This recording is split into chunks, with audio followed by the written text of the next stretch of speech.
Hi friends, welcome to VAP பஸ்னி channel. இன்றைக்கி என்ன பார்க்க போகிறோன்னா, ஜவ்வரிசியை வச்சு பாயாசம் எப்படி பண்ணலான்னு தான் பார்க்க போகிறோம். ஆடி மாதம்னாலே ஸ்பெஷல் தான். அதுவும் ஆடி மாதத்தில் ஏதாவது ஒரு வெள்ளிக்கிழமையில் இந்த மாதிரி ஒரு பாயாசம் மட்டும் பண்ணி சாமி கும்பிட்டு பாருங்களேன், ரொம்ப நல்லது குடும்பத்துக்கும். எனக்கு இந்த பாயாசம் ரொம்ப பிடிக்கும். ஸோ எனக்கு பிடிச்ச விஷயத்த ஷேர் பண்ணன்றதுக்காக இன்றைக்கி நான் வீடியோஸாக போட்டிருக்கேன். ஸோ அதை எப்படி செய்ய போகிறோம் அப்படின்றத வாங்க வீடியோஸ்குள்ளே போய் பார்க்கலாம். வீடியோஸை ஸ்கிப் பண்ணாமல் பாருங்கள், அப்போ தான் நான் எப்படி சமைக்கிறேன் உங்களுக்கு தெரியும்.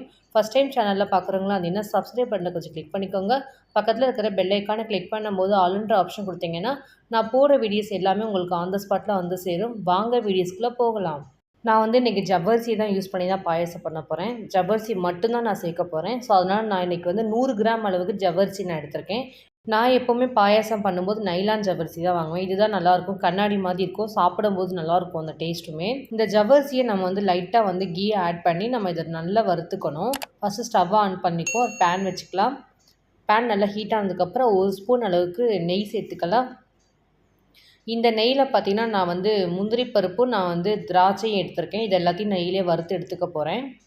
லைட்டாக ரோஸ்ட் ஆனதுக்கப்புறம் next green colour try grapes இருக்கும், நான் அதை இதோட சேர்த்து நான் வறுத்துக்க போகிறேன். இந்த ரெண்டையும் போட்டு செஞ்சிங்கன்னா நல்லாயிருக்கும் டேஸ்ட்டு. ஸோ அப்புறம் ஏலக்காய் இல்லைனா நீங்கள் நச்சு கூட இதோட சேர்த்து கூட நீங்கள் வறுத்து போட்டுக்கலாம். என்கிட்ட ஏலக்காய் பொடி இருக்குது. ஸோ அதனால் நான் பாயாசம் பண்ணும்போது நான் அப்போ ஆட் பண்ணிக்கிறேன். சப்போஸ் உங்கள்கிட்ட இல்லைனா ஏலக்காய் சேர்த்து இதோட சேர்த்து கூட நீங்கள் வறுத்து கூட நீங்கள் போட்டுக்கலாம். இப்போ அதே பேன்லேயே நம்ம எடுத்து வச்சுருக்க ஜவ்வரிசியை நம்ம அப்படியே சேர்த்து வறுக்க போகிறோம். இந்த மாதிரி வறுத்த ஜவ்வரிசியை பாயாசம் பண்ணிங்கன்னா நல்லாயிருக்கும் டேஸ்ட்டு. வறுத்தா அது ஒரு ஃப்ளேவர் கொடுக்கும் எப்போவுமே பார்த்தீங்கன்னா. ஸோ இந்த ஜவ்வரிசி பார்த்தீங்கன்னா நல்லா வெடிக்கணும், நல்லா பொரியணும். அந்த மாதிரி பொரிய ஸ்டேஜாக ஸ்டவ்வை ஆஃப் பண்ணணும். அது வரைக்கும் நல்லா வறுத்துக்கணும். அடுப்பை கொஞ்சம் ஸ்லோ பண்ணிவிட்டு இந்த மாதிரி வறுத்துக்கோங்க. அப்போ தான் நமக்கு கருகாமல் ஈக்குவலாக ஃப்ரை ஆகி வரும். இதை வறுத்ததை நம்ம அப்படியே வேக வச்சு தான் எடுக்க போகிறோம்.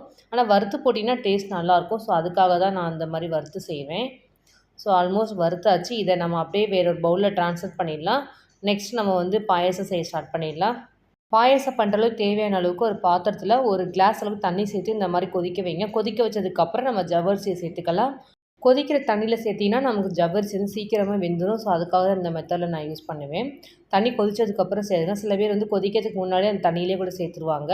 ஸோ நான் எப்போவுமே இந்த மாதிரி தண்ணி கொதித்ததுக்கப்புறம் தான் சேர்ப்பேன். கொஞ்சம் சீக்கிரம் நமக்கு வேலையை முடியும் வேறு.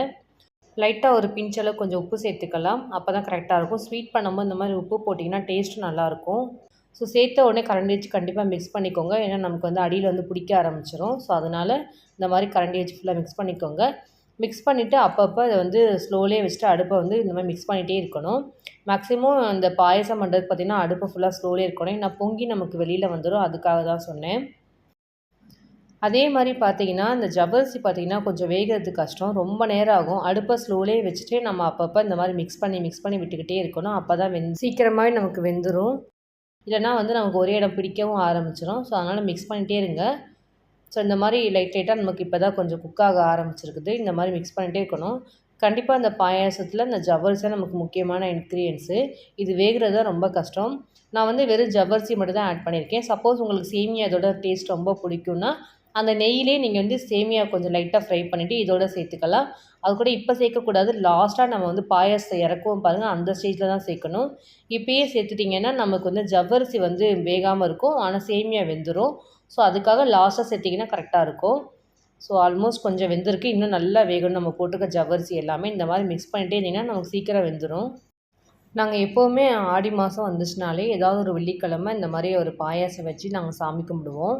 ஸோ நாங்கள் பண்ணுற விஷயம் ஷேர் பண்ணுறதுக்காக நான் உங்களுக்கு வீடியோஸாக செஞ்சு காமிக்கிறேன். நீங்களும் இதேமாதிரி கொஞ்சம் ட்ரை பண்ணி சாமி கும்பிட்டு பாருங்கள், நல்லாயிருக்கும். ஸோ நமக்கு ஜவ்வரிசி எல்லாம் வெந்துருச்சு. வெந்ததுக்கப்புறம் தான் நம்ம சர்க்கரை சேர்க்கணும்.